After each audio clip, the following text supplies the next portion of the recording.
नारायणाय। अन्नदा एकादशी के शुभ पावन अवसर पर सभी श्रोताओं और दर्शकों का हार्दिक अभिनंदन। आज अन्नदा एकादशी है। ब्रह्मार्थ पुराण में श्री कृष्ण और युधिष्ठिर महाराज के संवाद में अन्नदा एकादशी के महत्व का वर्णन किया गया है। युधिष्ठिर महाराज ने पूछा, हे कृष्ण, भाद्रपद मास के कृष्ण पक्ष में आने वाली एकादशी का नाम क्या है? कृपया विस्तार से वर्णन करें। भगवान श्री कृष्ण ने कहा, हे राजन, सब पापों को नष्ट करने वाली इस एकादशी का नाम अन्नदा है। इस व्रत का पालन करके जो कोई भी भगवान ऋषिकेश की पूजा करता है वो सब पापों से मुक्त होता है। बहुत पहले हरिश्चंद्र नाम के एक सम्राट थे। वे बहुत ही सत्यवादी थे।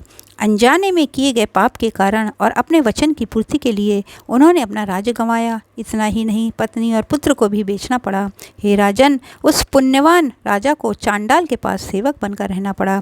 फिर भी उन्होंने अपने सत्य की राह नहीं छोड़ी। चांडाल के आदेश पर मजदूरी करके वह राजा मृत शरीर के वस्त्र इकट्ठे करते थे। इस प्रकार क्षुद्र काम करते हुए भी वो सत्यवादी ही रहे। अपने आचरण से उनका कभी पतन नहीं हुआ। इस तरह से उन्होंने बहुत वर्ष निकाल दिए। एक दिन राजा अपने दुर्भाग्य पर विचार कर रहे थे कि मुझे अब क्या करना चाहिए, कहाँ जाना चाहिए, इससे मेरा छुटकारा कब होगा। राजा की ऐसी दुर्दशा देखकर गौतम ऋषि पास आए। ऋषि को देखकर राजा को विचार आया कि केवल लोक कल्याण हेतु ब्रह्मदेव ने ब्राह्मणों का निर्माण किया है। ऋषि को प्रणाम करके राजा ने अपनी दुखद परिस्थिति बताई। राजा की दुर्दशा देखकर गौतम ऋषि ने विस्मय से कहा, हे राजन, आपके अच्छे कर्मों से जल्दी ही श्रावण मास के कृष्ण पक्ष की अन्नदा एकादशी आ रही है। इस दिन व्रत का आप पालन करें और जागरण करें।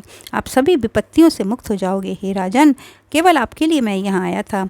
राजा को उपदेश देकर गौतम ऋषि अंतर्ध्यान हो गए। राजा ने इस व्रत का पालन किया और वे सभी विषाद से मुक्त हुए।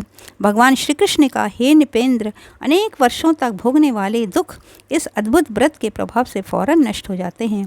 इस व्रत के प्रभाव से राजा हरिश्चंद्र को उनकी पत्नी तथा मृत पुत्र जीवित होकर वापस मिला। उनका राज्य भी उन्हें प्राप्त हुआ। अनेक वर्षों के पश्चात राजा हरिश्चंद्र, उनके संबंधी और उनकी प्रजा, उन्होंने भगवत धाम की प्राप्ति की।